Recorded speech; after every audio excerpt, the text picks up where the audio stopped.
Hi, everyone. This is my disclaimer. The views of the guests that you hear in this interview may not represent those of the station or the host. Hi, everyone. This is Betsy Wurzel, your host of Chatting with Betsy on Passionate World Talk Radio, where our mantra is to educate, enlighten, and entertain. Folks, I have a very special guest today who wrote a phenomenal, and I mean a phenomenal, powerful, heart-touching book. And I'm by no means a book connoisseur critic. I don't have the credentials. It's just my opinion. And all I can say is holidays are coming up. This is a great book to buy as a gift. And I'm going to tell you about my phenomenal guest. My guest today is Ned Bachus. He is a community college educator and advocate. He is a writer, author, musician, a speaker, a songwriter, and just to tell you how wonderful of a writer he is, Ned Bachus' collection of short stories, City of Brotherly Love, was awarded the 2013 Independent Publisher Award Gold Medal for Literary Fiction. Also, Ned Bachus wrote Open Admissions, What Teaching at Community College Taught Me About Learning. He was a professor for over 40 or nearly 40 years at Community College of Philadelphia, where he won multiple teaching awards. Ned Bachus, welcome to Chatting with Betsy. Thank you. I am delighted to be here with you, Betsy. I really am honored to be part of your program. Oh, you're welcome. And, of course, my brain always goes ahead of my mouth. I forgot to say the name of your book, but we're going to talk about Mortal Things.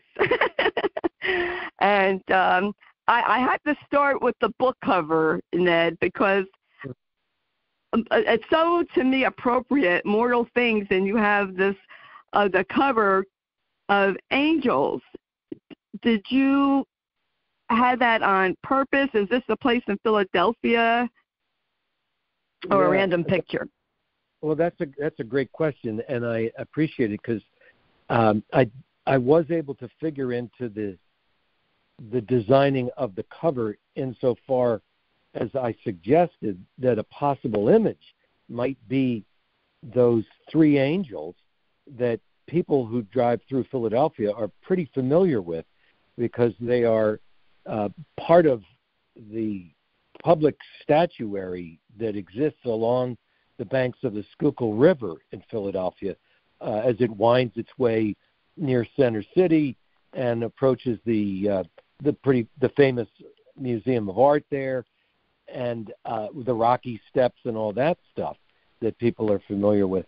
And local people tend to be very familiar with these angel statues because they're so different, and they always have the way they're situated is when you see them, you always see the sky behind them, and it's often just a beautiful blue sky behind those angels. When we were meeting to discuss, what we should use for design, that was the first suggestion I had was maybe take a look at those sculptures, and the designer got a hold of a very good photograph. Tim Ogline is his name, and he is brilliant, and he worked with that photograph and came up with a wonderful design. I love it. I hope he wins awards for his work on this book because it certainly makes it's a very eye-catching, appealing image. I'm very, very happy about that. So I had the idea, and it kind of resonated for me because there are three main characters in the story and three angels, and that it's a very iconic Philadelphia shot. It's a very Philadelphia book, and everything just seemed to be right. And in the hands of someone as talented as this designer, it worked out beautifully. Yes, and I love how it's has the clouds. And in my perception, I look at it, and there's the angels, which to me represent immortal things, and the clouds, like it's almost like mysterious. You see blue, but you see the white clouds. I just think it's very cool, and I really love the cover. Sometimes I'm really into book covers, and I'm very much love your book cover. I think it's absolutely fantastic and very appropriate for your book. I'm going to ask you what I ask all the authors that come on is, what inspired you to write such a powerful, intense book? And I mean that in a good way. That's a positive way. I mean, I laughed, I cried. It even made me come to terms with my pain of my own loss. Such a profound book. Well, you really put your finger on one aspect of the novel that I think is unavoidable, and that's the fact that it is very much about loss and pain and what we do with it. And of course, nothing is more human, more part of the human experience than loss. As almost as soon as we're born, we start losing things we care about, losing people we care about. Of course, that's where it is the most powerful kind of loss, when we lose people. But right away, we find out that nothing really lasts, or at least it seems like nothing really lasts. And that's something to think about. What if anything is immortal, and so on. But the story, the novel came from a story.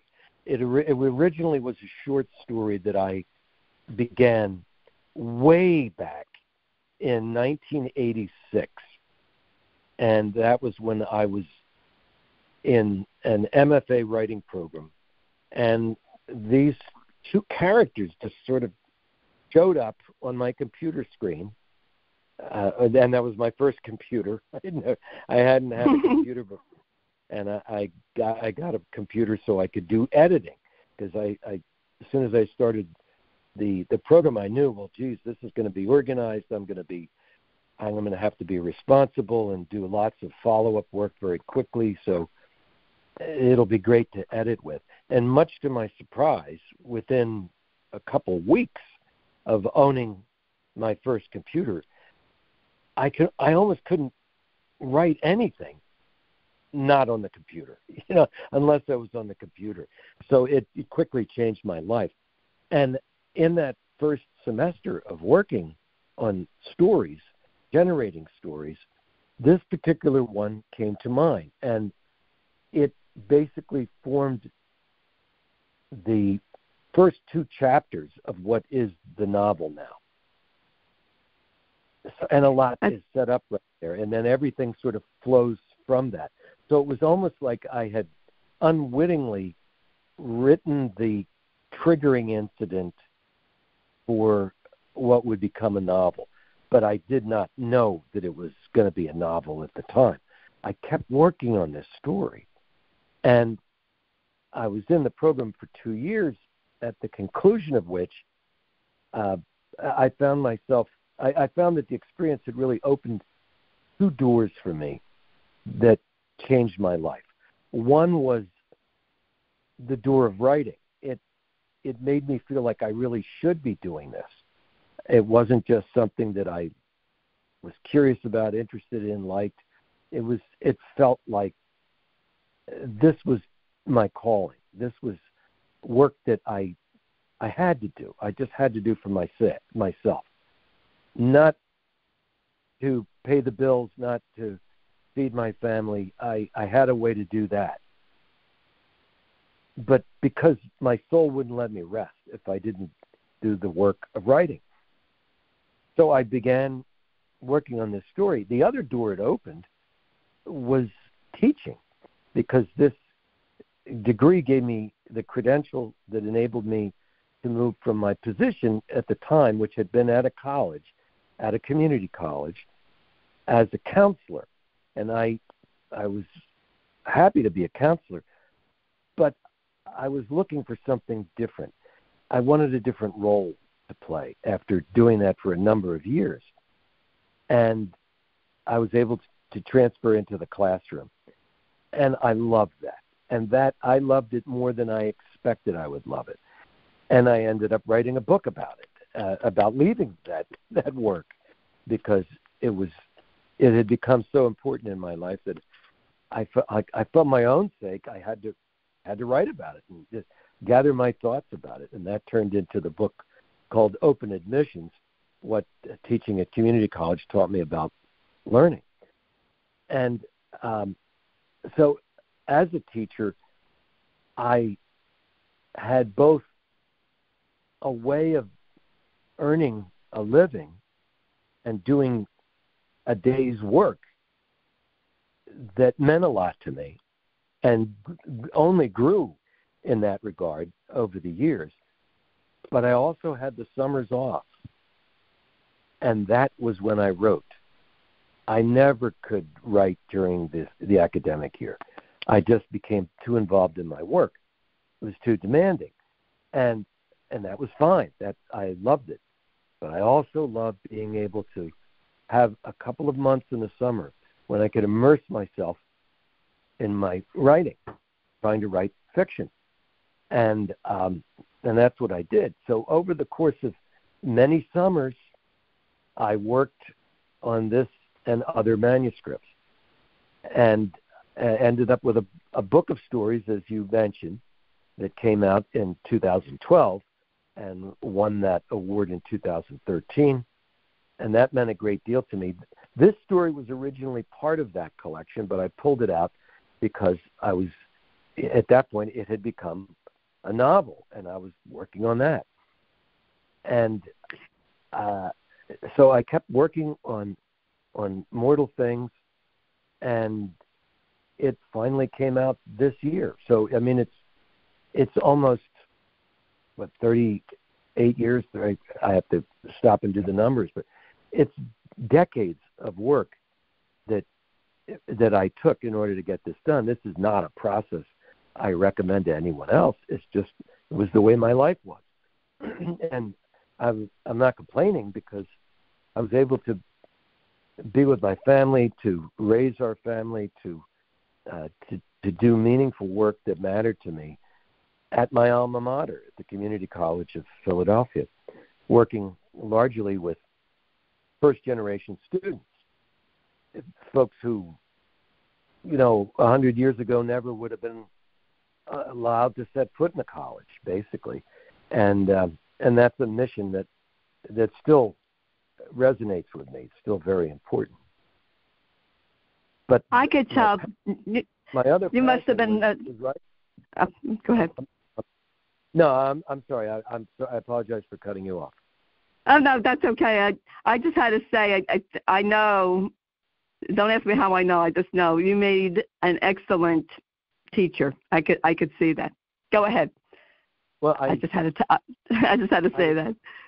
I felt very privileged to be involved in the lives of people who were trying to do something basically to save themselves, to give themselves a life.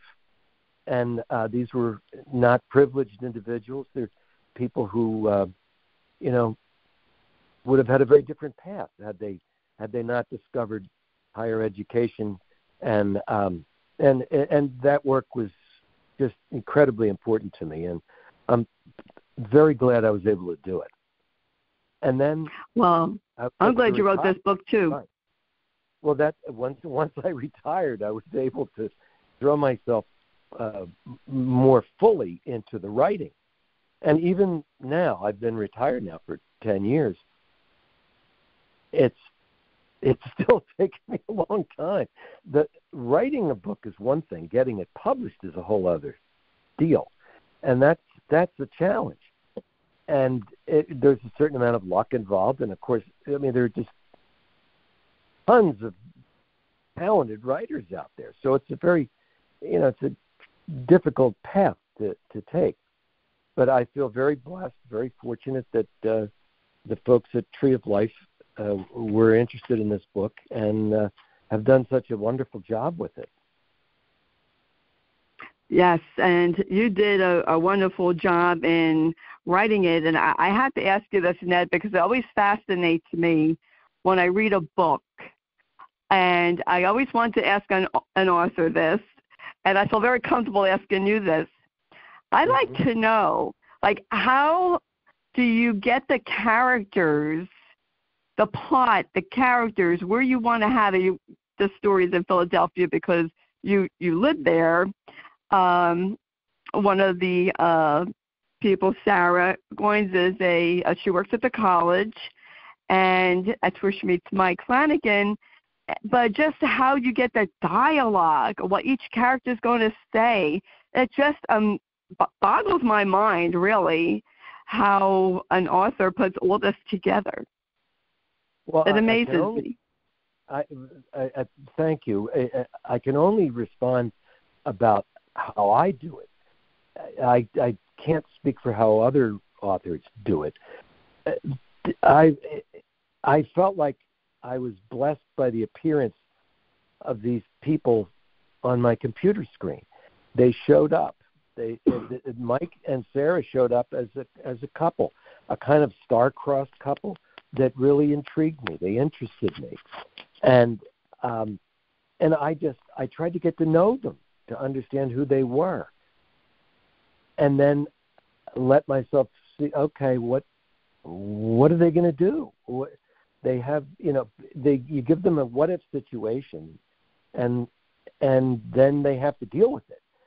And if you've figured out who these people are, and you understand their backstory, their personal history, because we all have backstory, and it matters. It's not the only thing that matters, but it matters. And I tried to let myself know, well, what made them who they are today? What factored into that? What kinds of things? What living situations? What relationships? What events influenced how they think, how they see the world, how they understand the world to operate, how they see themselves in it? And then probably the best thing that ever happened to the story was the arrival of the third character, who had no connection with either Mike or Sarah, but through luck runs into Mike in an unusual situation, and Mike ends up helping him. And they start a friendship, a connection. And that's the character of Dominic, who is well into his 70s. He's a barber, and but he's mostly retired, has health issues, and he and Mike establish a sort of odd little connection. When Mike shares this information with his on-again, off-again girlfriend, Sarah, she's very intrigued and puzzled because there are a lot of things that Mike won't talk about with her. And already this person, this older guy that Mike's met, seems to know stuff about him. He seems to have gotten a connection established with Mike that he's almost envious of. And one thing leads to the other. I don't want to spoil anything, but they all become aware of each other. They've all become connected. And as their relationships, their one-on-one relationship to each other grows, their lives become increasingly complicated and intertwined. And they have an effect on each other. And I became very curious as to given the circumstances, what's going to happen to these people? How are they going to go? How are they going to handle these challenges that come up. And when you're a fiction writer, you find yourself always thinking in terms of what-if questions. And, of course, that means problems, because nobody reads about simple, uncomplicated, happy stories. They're not, that's not really much of a story. There's always got to be conflict and trouble, challenges. Even, any kind of story has something's at risk, something is at stake, and whether it's, the team winning the football game, or the army winning the battle, or surviving a hurricane, or whatever it is, something's at stake. And I was intrigued trying to follow what's at stake for all three of these characters, and then letting it roll out. It was a long, exciting ride, and I am relieved and gratified that it ended up as a book. I am too. I think that you could even, I'll give you a job, Ned. I think that you could even, and I don't know if you ever thought of this, spin off, like write a book about each character by themselves even. I mean, this could go into so many different directions if you wanted it to, but even the city of Philadelphia, to me, is a character in the book. Oh, that's interesting to hear you say that, because the setting it really is important, in that I see this as a very Philadelphia story. But having said that, I never wanted to write something that was so about one place that's all it was. I think when authors really dive deeply into any particular living situation, they really are honest and looking deeply into that. They're not only going to get it right, they're not only going to get that particular niche in the world right, I think they're more likely to tap into what's universal, so that when readers read a book like that, I'm thinking of books like James Joyce's collection of stories called Dubliners, Howard Frank Mosher's novels about the people up on the Vermont-Canada border, people who write novels about areas that we think of the author and we think of a place. They're enriching in terms of getting the reader to really learn about the region, the area, but they're so deep that they make us understand how we think, how we live. Because when you really understand any one cultural grouping, you understand all of them. You understand humans. And that's what I was hoping for in this novel, that it would be a Philadelphia story and have certain appeal in that way, but really use Philadelphia to get at what we all experience, whether we live in the United States or in another country or in another time. It shouldn't matter. But I wrote about what I grew up in, and in particular the neighborhood in which I grew up in, because I found it such an unusual and interesting place compared with other places that I encountered going through life. So I had a fictional terrain that I could mine, that I could go into and find characters, because I had so many experiences. I met so many people, and I've always noticed these things. I was always curious about people, and I felt blessed to live in such an interesting, curious place. Yes, I live in New Jersey, and well, I haven't been to Philadelphia since I was in grade school, so that tells you how long ago. But I remember the Franklin Institute and seeing the Liberty Bell. But just the way you describe in such detail, it's the detail of your book that I think is a very high point. That this is my humble opinion, that you actually, and me as a reader, thought that I was there. I could visualize the neighborhoods that you were describing as if I was there. This is what I love about reading, because you could go anywhere in the world and be somewhere by reading a book, especially when they go into the detail. And I just think it's an incredible story of how these three people connected, what they had in common. I don't want to give any spoilers away. I want the audience to get the book, what they have in common. And one of the things that we had talked about before we started to record, and I see this so many times, I had it in my own life, I see it in support groups, is unjustified guilt. Did you know that you were writing about that, Ned, or was that just something that just happened? I think it's just there. It's something we do as humans. We're prone to that.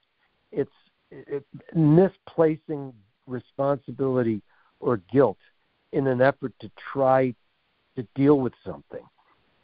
And I think it comes from a good place. It comes, for most people, it comes from a desire to be honest, to be fair, to be kind, to be loving, whatever, all those things. We sometimes get it wrong, and we blame ourselves for things that we really are not responsible for. I think that's a pretty common human move, and there certainly is some of that going on in the novel. That's part of it, yeah. Yes, and I don't want to give any spoilers away, but I will say this. The character Mike, to me, and I observed this right away, had unjustified guilt about what happened in his life. I won't say what it is because I want people to read the book. And people think, Ned, I know I've done it myself. I would, I should have, I could have. If I was there, that wouldn't have happened. If I would have made a left or a right turn. If I didn't go out that night. If I didn't do this. If I didn't do that. And it can drive you nuts. It could actually destroy someone. And I just love how it can be very counterproductive. Yes, exactly.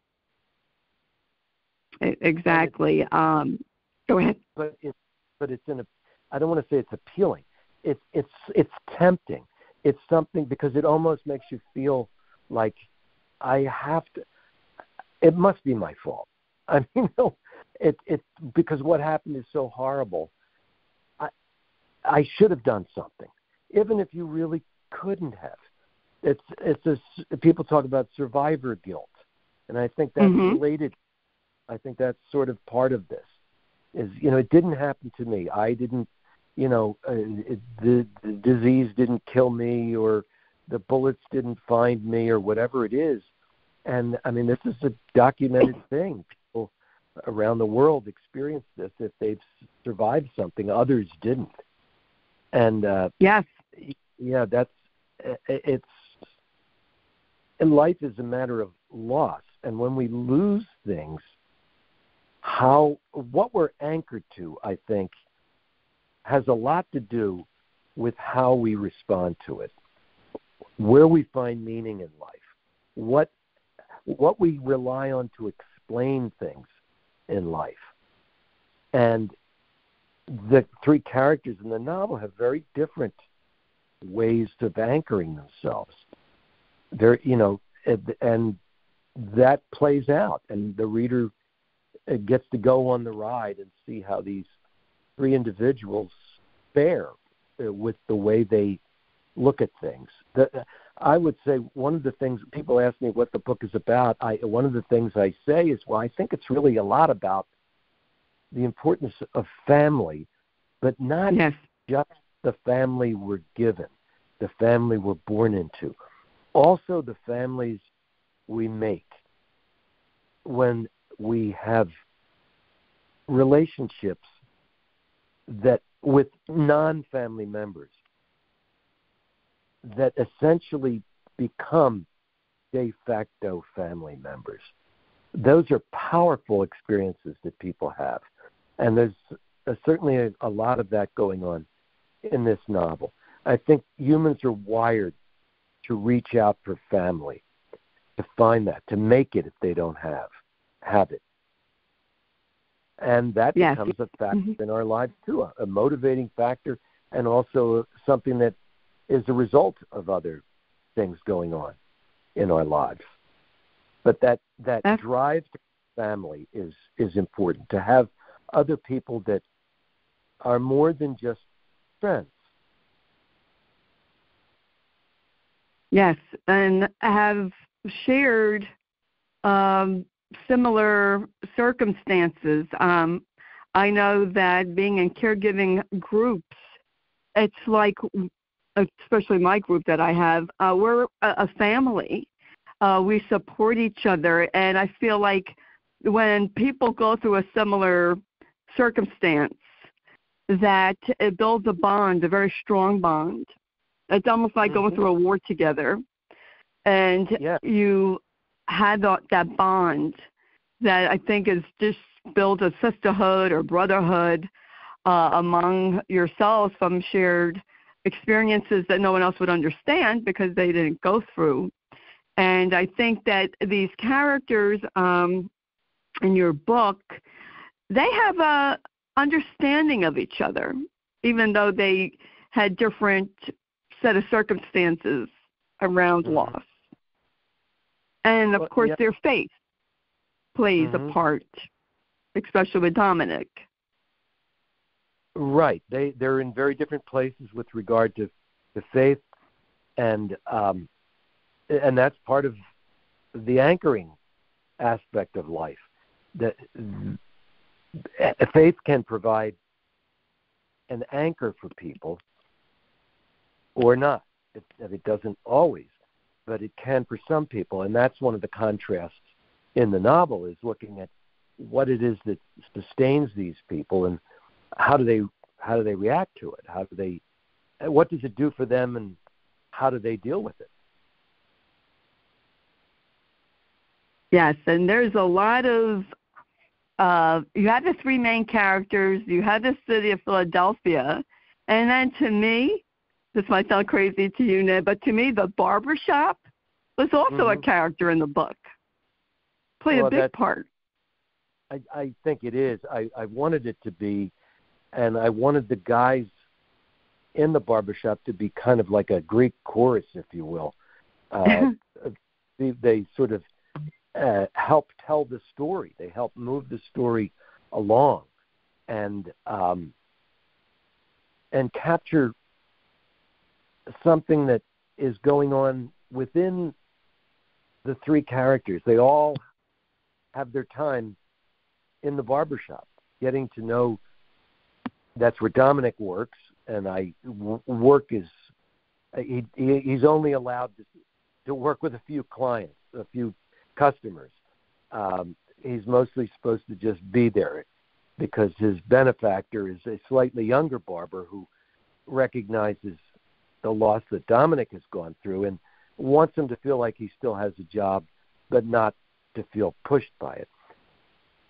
So he's there, and Dominic's there, and there are two guys from the neighborhood, elderly fellows, who spend their days there. That's what they do. And they're very different characters, but they've become friends. One's black, one's white, and they spend their days sitting across the waiting room from each other at opposite ends, kibitzing all day and insulting each other in a kind of loving way. And they do that barbershop does become kind of like a character. It's something that people have been telling me they find a notable part of the novel.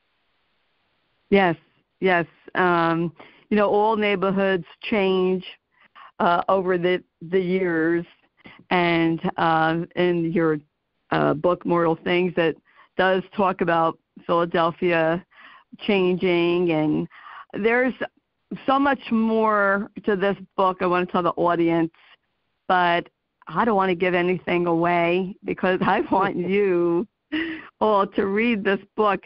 Ned Bachus gave me permission. I want to read a couple of lines from this book that had such a profound, heart-touching effect on me personally. And this is so phenomenal. And if you've suffered a loss, I'm sure you're going to find this very powerful. The character Sarah, this is at the end of the book, Ned wrote it, but she was thinking it, or somebody else was. Pain didn't live with you every minute of every day. It visited. You became familiar with the visitor's habits. Pain didn't leave forever, but you could bid goodbye to the fake hope that it would. Boy, that was so profound to me, Ned. I wept. I wept when I read that, and I said, you know what? That confirmed my own personal experience that, people think, pain leaves you. Well, in my experience, you'll always feel the pain of your loss, no matter who it was, but it does change over time.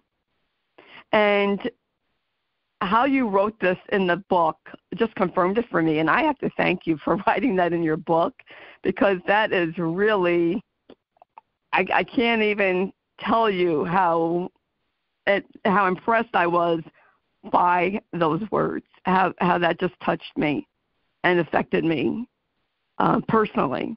I thought it was just fantastic.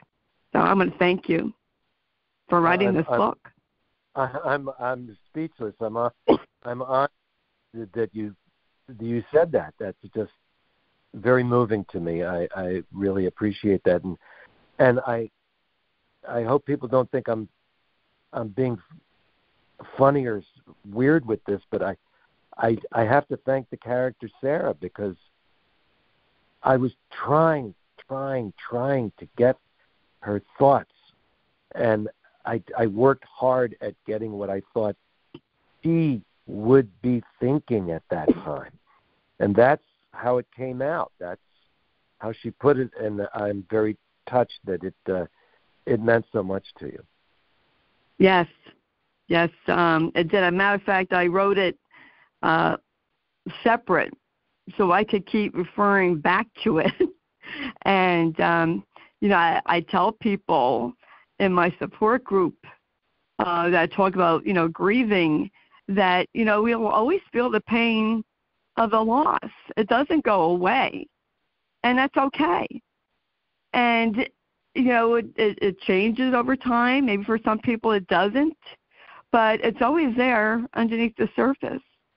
And I just, I think as a culture, especially in the States, we need to change our attitudes about grieving and how we handle loss. But it's a whole different show. But I think your book really, to me, points that out also, about handling loss and grief. And folks, I don't want you to think, I want to tell the audience, I don't want you to think this is a depressing book. It's not. It's not at all. It's a very heart-touching book, and I highly recommend the book Mortal Things. Where can people purchase this wonderful book, Ned? Well, they can either go to their friendly local independent bookstore and order it, or they can get it themselves through Amazon, through Barnes & Noble, through any of those type places. If you want to go on my website, nedbachus.com, there's information there about how to order the books. But, I mean, a lot of people like to just do the Amazon thing, and that's certainly an easy way to do it. Well, thank you. I want to tell the audience, I highly recommend you going on nedbachus.com, and the information will be in the blog, because Ned you're super talented. You're a musician, songwriter. I have to ask you, what kind of music is that? Is it kind of country music that you sing? No, it's the name of the band that I've been in for well over 30 years is Sacred Cowboys, but that was always a joke name, meaning that we sort of played with sacred cows, so we were kind of a somewhat disrespectful, satiric kind of group. But the music we play tends to be along the lines of roots rock and roll, kind of Louisiana, New Orleans rhythm and blues kind of music. So it's oriented towards getting people out of their seats and onto their feet dancing. We like to get our idea of a good time is getting people dancing and having fun. And I like that. That's what we do. I like that. I did see a clip of your music, but now that my mind went blank and I couldn't remember exactly. I thought it was along the line of country, but more like I would think like the Delta country, like rhythm and blues. Well, type. Louisiana rhythm and blues. Yeah. With a little bit of a French accent, sort of yes. like, Cajun kind of accent. So we enjoy it. I like that. I just want to tell the folks that your mom was from Canada and spoke French, but she wanted you to know English. Yeah, I was raised by a single mom. My parents were divorced when I was very, very little, and my mother had emigrated to the United States and wanted to make sure that I could survive.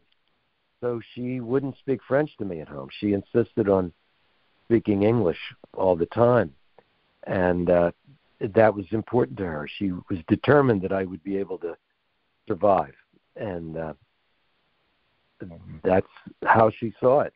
And it means that my French skills have never been as good as they should be when I go back to Quebec and visit my family, my relatives, but I did all right with the English and ended up teaching it, much to my surprise, and probably to the surprise of some of my teachers. On Ned Bachus, I want to thank you for coming on Chatting with Betsy. You are a pleasure to talk to, and thank you for writing Mortal Things, a novel. Folks, I really want to urge you to buy this phenomenal book. I think it's great. Holiday time is here, and go on nedbachus.com and look at what Ned is doing, and you will be very pleasantly surprised. Ned Bachus is awesome, and it was an honor and a privilege to talk to you today. Thank you. The pleasure is mine. I really, I'm very moved by your story, by your, the way you've responded to the fact that you do what you do, the support group with your program. It really is. It's a pleasure and an honor to be on your show, and I hope our trails cross again. Oh, thank you so much. That was very nice of you to say. Well, whenever I get done reading your book, Open Admissions, I'd love to have you on again. Okay. Sometime next year. We can make that happen. Yes. I mean, there's so much more to discuss with your book that I didn't, but there's just so much detail, and that's what, in my own opinion, like I said, I'm not a book critic by any means. What makes your book stand out to me from other books that I've read is the detail. A lot of deep detail, that you really are relating to the characters. You feel like you're there in the story. You feel like you're part of the story. And I just thought it was a fantastic read for me. It is a, long book, folks, but I'll tell you what, it goes by fast. I stayed up 2, 3 o'clock in the morning. I couldn't put the book down. Wow. Wow. I was like, let me read the next chapter. Oh, I can't put it down. Let me read the next chapter. But it was worth it, and I really am glad that I read your book, and I wish you much success on your book. I got to say one thing.